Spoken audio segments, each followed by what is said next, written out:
Following the release of their critically acclaimed Final Fantasy VI, which was 3 here in the United States in 1994, Square would immediately begin to work on the follow-up to the series that saved them from bankruptcy, and their artists would begin to work on assets for the sequel, Final Fantasy VII, for the Super Nintendo. Early tech demos would show Final Fantasy VI characters in newly developed and detailed towns. But the entire gaming landscape was completely changing in 1994 and 1995 as companies were shifting to fully 3D graphics. After a collaboration with Nintendo in Super Mario RPG Legend of the Seven Stars, Square shifted the development of Final Fantasy VII to the newest upcoming Nintendo system, the Ultra 64. Much like the tech demo for the Super Nintendo version, the Ultra 64 tech demo used the Final Fantasy VI characters to test out the 3D polygon technology. But they ran into a major problem in the process. In order to achieve the scope that they wanted for Final Fantasy VII, they would have needed 36 discs of storage on a separate add-on for the system.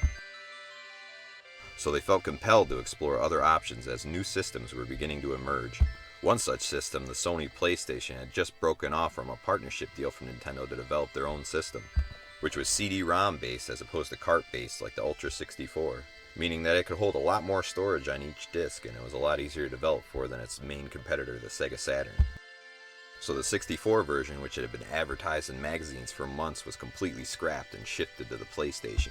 It featured an all-new story and an all-new cast of characters with a more gritty 90s feel, as mercenary Cloud Strife and his band of misfits aimed to stop a greedy megacorporation from draining the Earth's energy and stop his former partner Sephiroth before he collects enough cells to become a demigod and drop a meteor on the entire planet.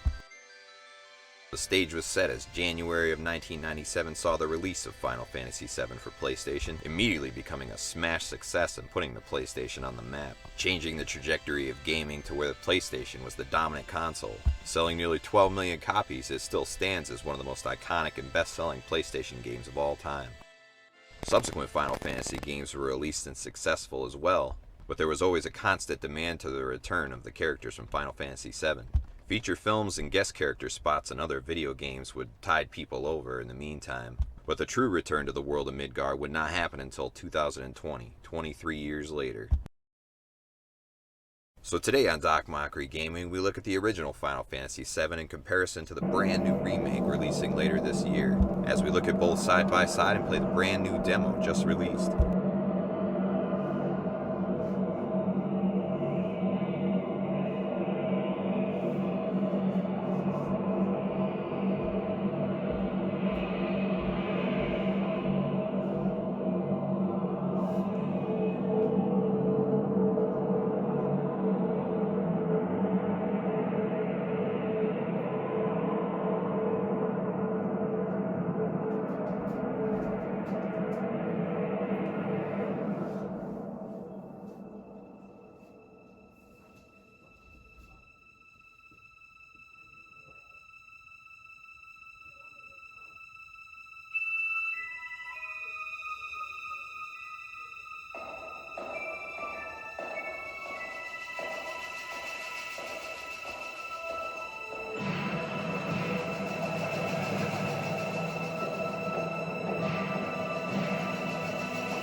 As you can see, they've added a lot of character to the opening cinematic. It looks like a Pixar mini-movie now, but it shows her character during adversity in one small way.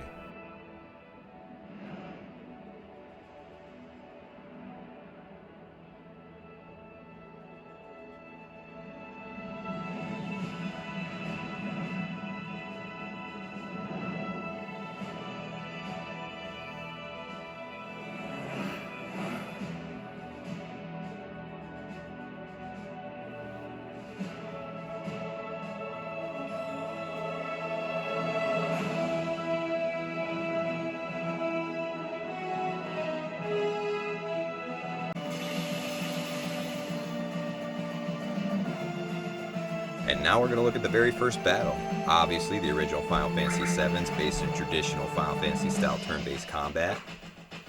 And the graphics probably look really archaic at this point in time, but you got to consider at the time all the Final Fantasies that came before it were hand-drawn sprites, and this was the first one with 3D polygonal models, so it was very novel at the time.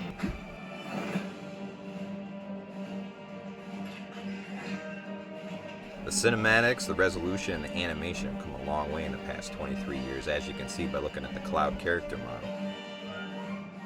Oh! Who goes there? There wasn't any dialogue during this fight in the original at all, but this one has gone dialogue heavy, even though they're just kind of random grunt enemies. It's a more free-flowing style of combat, much in the same vein of Final Fantasy 15. Action-y, but with some RPG elements. But they do give you the option to play in the classic style. Now we're going to look at fighting with multiple characters as Barrett joins the squad against these ranged enemies, perfect foil for a man with a gun for an arm. They go down rather easily, not much of a difference from the previous fight against the two soldiers. And the fact that they're a team doesn't really change the dynamics too much, other than give you a bit of variation of attack.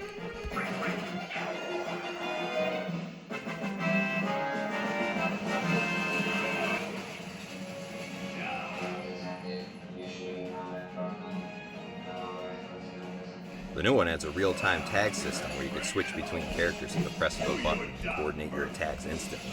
And it seems like they give you different properties if you juggle your opponents, so there might be opportunities there.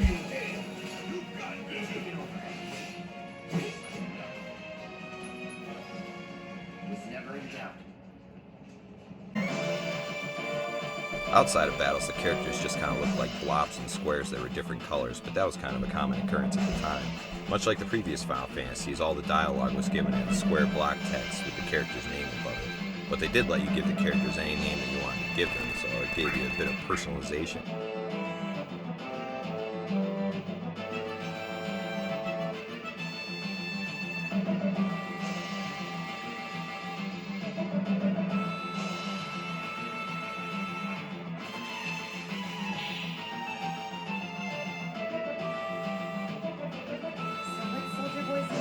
Is he one of us now? He's got balls, this, what was his name again? Cloud Strife. Right. And he isn't a soldier anymore. Still, he's a professional, unlike the rest of us. I'm glad to have him. This is a one-time gig. The characters obviously have more easily identifiable features in the remake, as you can see. To be honest with you, I wasn't even really quite sure that Jessie was a girl in the original. It was kind of hard to tell, and it's a bit of an ambiguous name. And they seem to have gone from a few short quote bubbles to full-on lengthy conversations. Guess I'm not on the same page as people. I'd say you're not even or even the same. Give it a rest.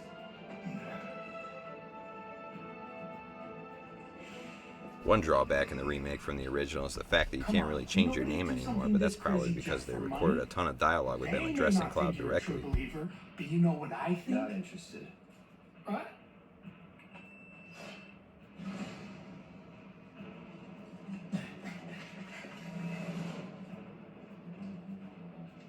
Wedge.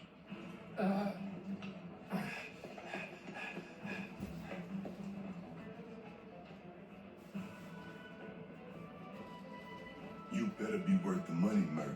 Every last gill.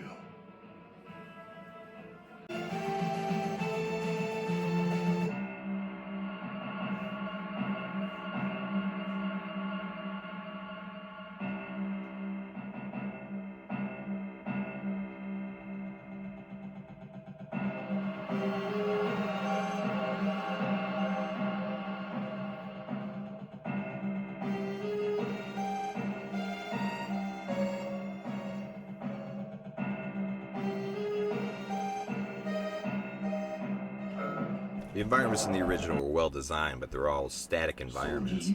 As you can see in the remake, they're all completely redesigned with more character and depth, and they look more congruent to the actual characters. So how do we get to the bridge above Mako's storage? Ain't holding out on me, are you? Stab scared to bite the hand that fed him? Or is he a loyal little dog? Have it your way, Mutt. We can do this with you, or we can do this without. Really lean more into giving Cloud and Barrett a more contentious relationship. Cloud's character design looks as though you would expect it to, but Barrett kind of looks like Flowrider, if I'm being honest.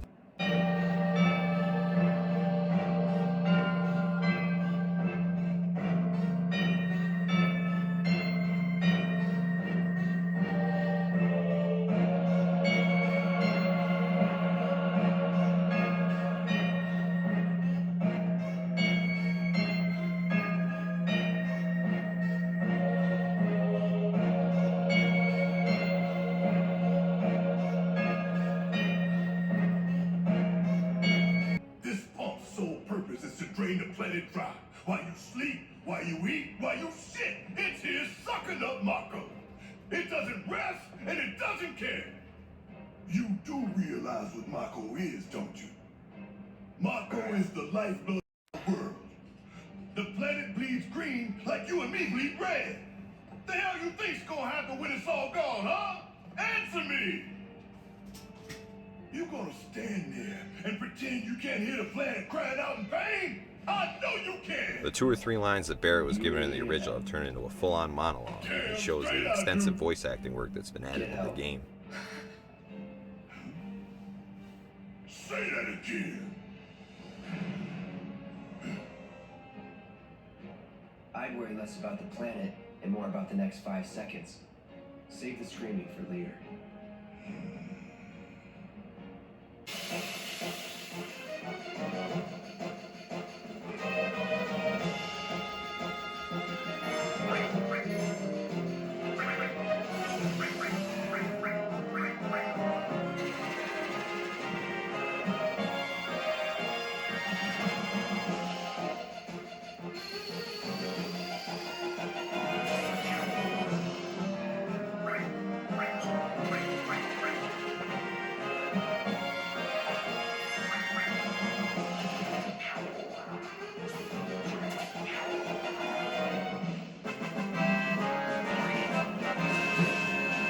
The Sweeper sub-boss in the original was a complete pushover, but they've made him a lot tougher in the remake, and they've added a lot of fancy new visual effects to his attacks.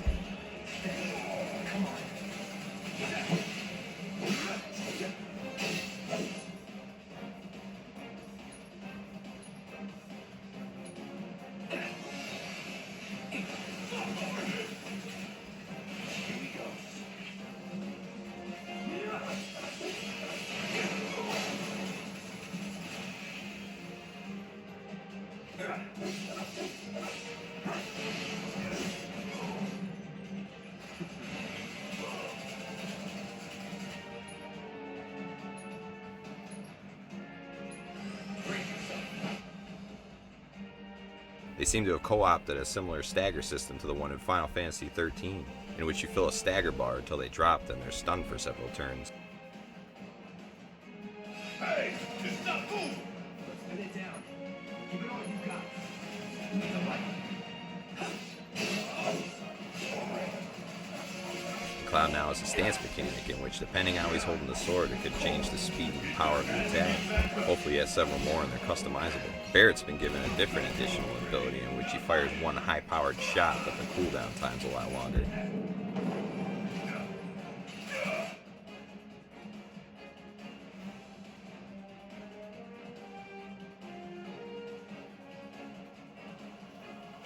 Don't need to tell me twice. I'm gonna enjoy this. We still got a job to do. Give them what's coming to them.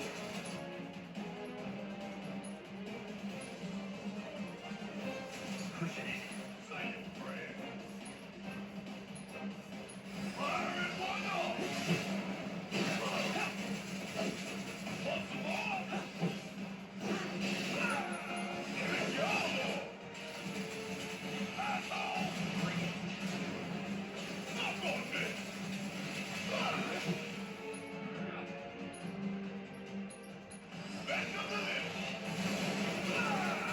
The ability to freely move gives you the opportunity to attack an enemy from different angles, so you could possibly avoid some of their attacks while you're wailing on them.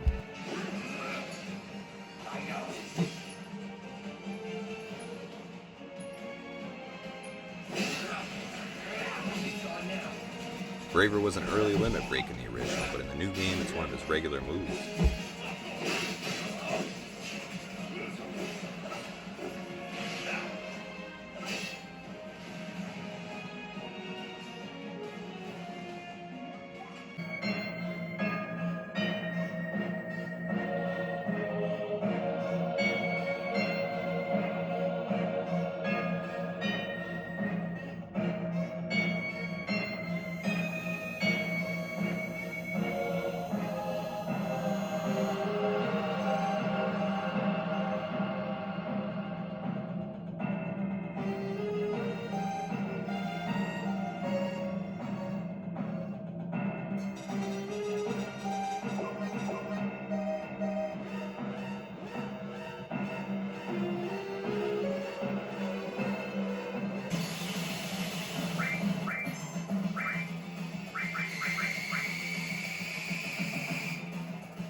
Scorpion Tank boss was definitely harder than the regular enemies in the original, but he still wasn't too much of a problem. All right, let's see if Little Stamp really can bite the hand that feeds.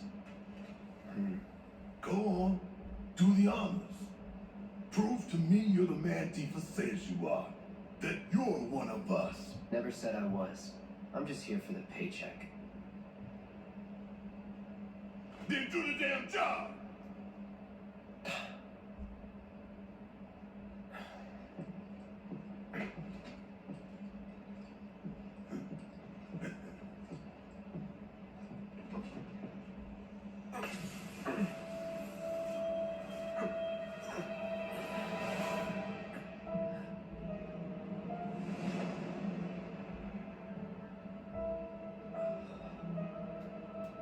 They're alluding to Tifa a lot earlier than they did in the original game, and they cut out the voices inside of his head that were talking to him before he planted the bomb. Fine. What about the timer? Your call, Merc. They give you an option for a time to set the bomb timer. What the purpose is for this, maybe they give you additional cutscenes, maybe it changes aspects of the story like other RPGs, I guess we'll find out.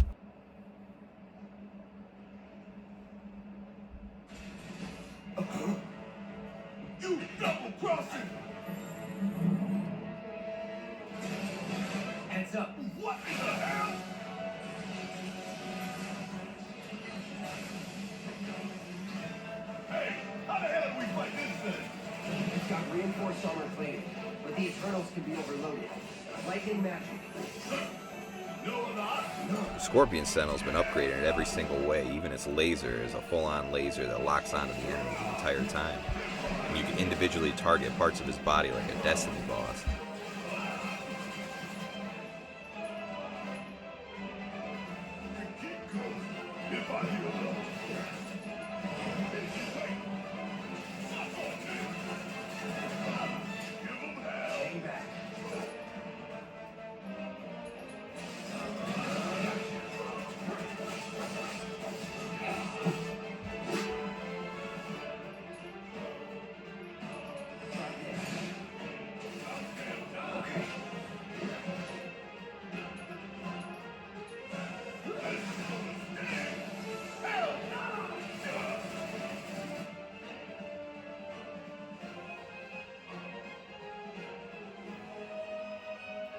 Got anything you want to say?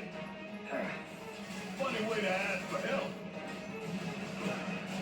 Hey, ain't that something you want to say yours too? Stop now.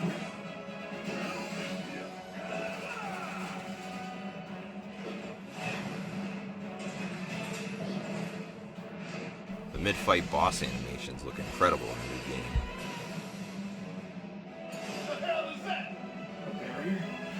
Never seen this defense system before. The ability to manually defend give it kind of a Dark Souls quality.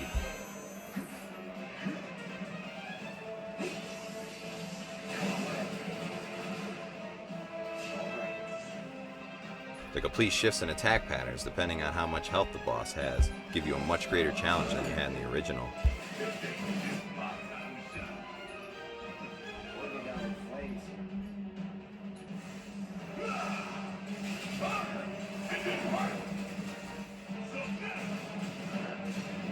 If we don't change it up soon, this thing's gonna kill us both. Less talking. I'm gonna have to do this all by myself.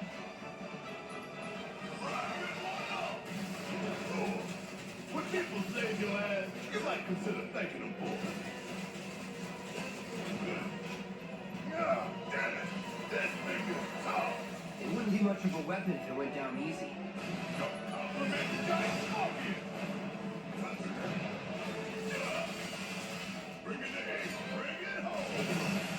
Now, hit it hard and fast. Oh, you're in for it now. Just shoot.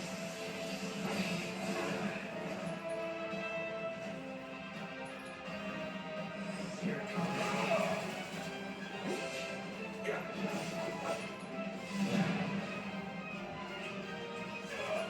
Damn it. I need to heal up soon.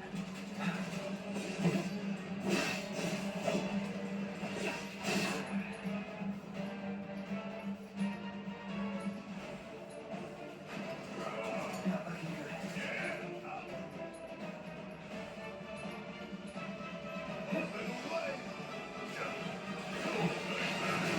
You think I care about a few cuts and bruises? 'Cause I don't. Oh, you in trouble now.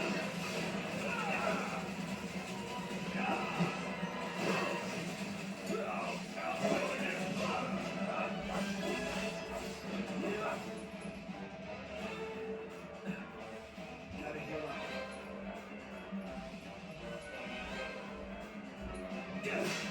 Keep it together. Need my help, do you?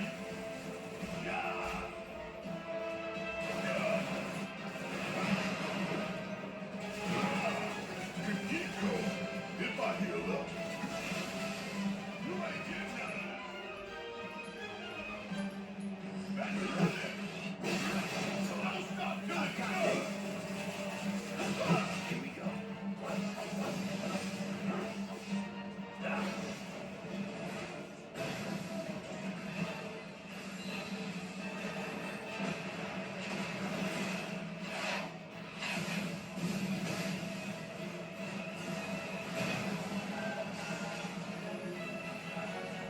Watch the tail. You don't want to be hit by that. This part of the boss battle exhibits the environmental aspects of the Final Fantasy remake. In this particular case, it gives a cover dynamic like Gears of War. Come on.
way to get limit breaks is very similar to the original, but the special effects that they've added make them look amazing.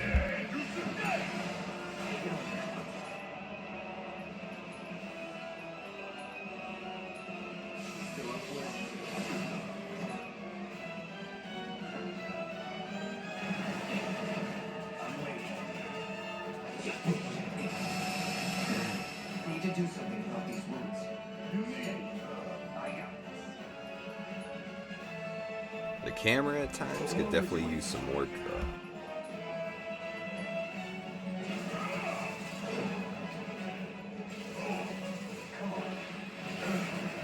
Getting woozy. Need to back myself up ASAP. Heads up! Tail laser! I see it. Then take cover already!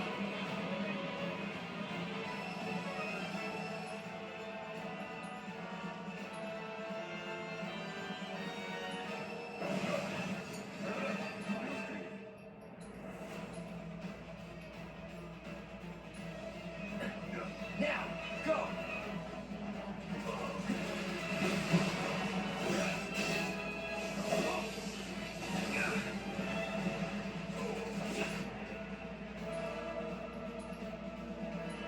Deal with that.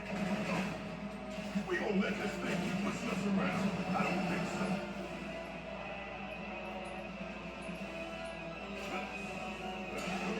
I got it.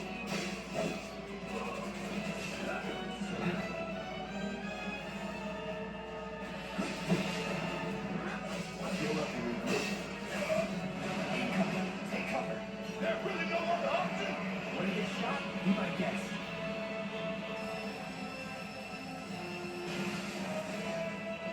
Now, go!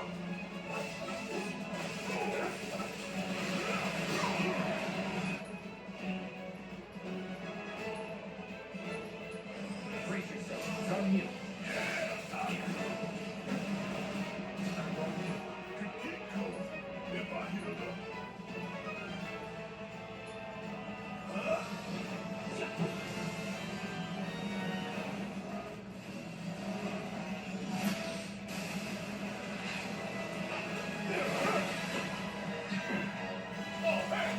They really give a sense of destruction in the final section of the boss fight, placing little fires everywhere all over the fight area, presenting yet another additional hazard to avoid.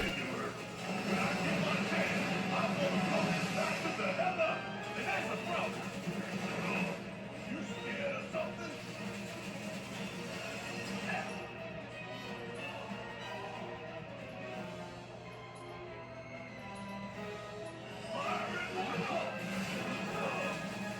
You think I care about a few cuts and bruises? But I don't. I'll be back. I'm still kicking. Come on, kid. That'll do. You keep going if I heal up.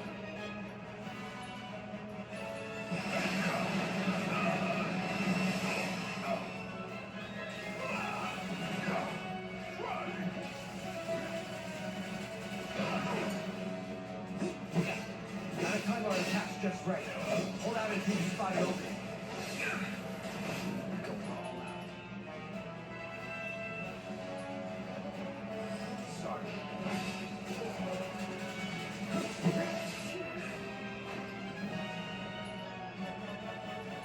Gotta heal up when I have the chance. You're as good as dead. After you.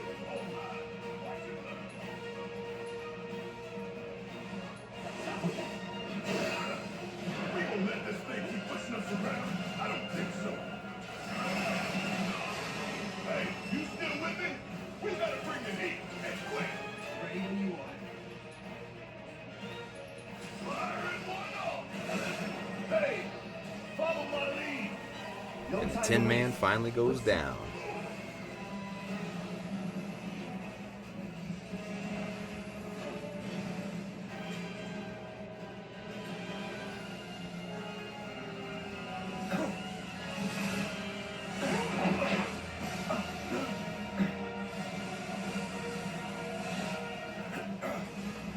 Shit, the ball.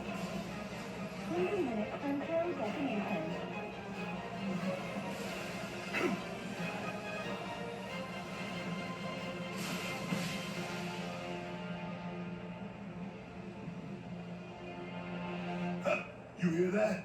Damn thing showed you how it's done. Come on, we've got to move.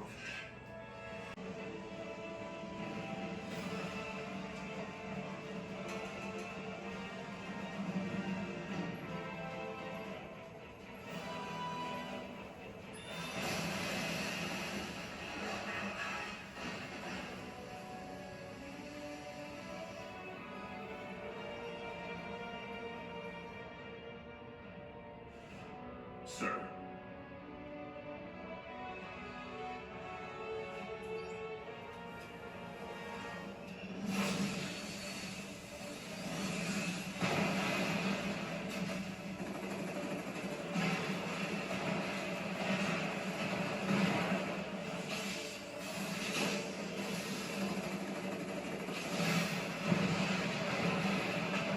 Can you walk?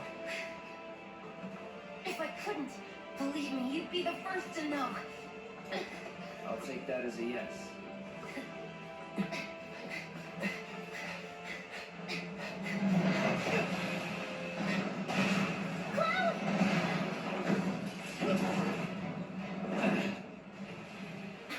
Okay, that was pretty cool. All right, come on.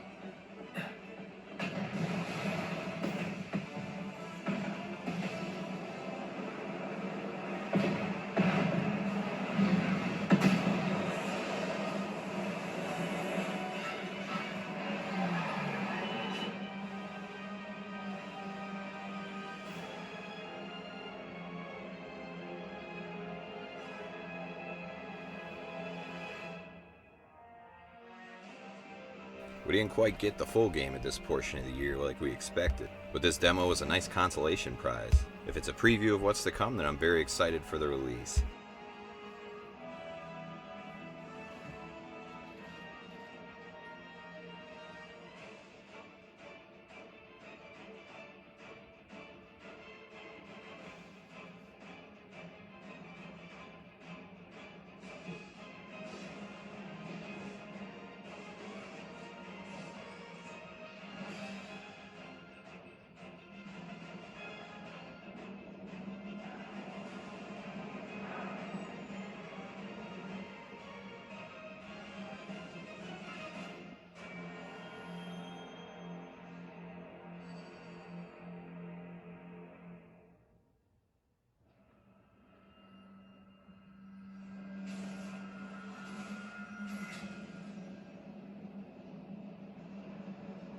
If you enjoyed this video, follow me on YouTube and Facebook under Doc Mochrie. And don't forget to like, subscribe, and share. Thanks for watching, everybody. We'll have a new video coming for you very soon.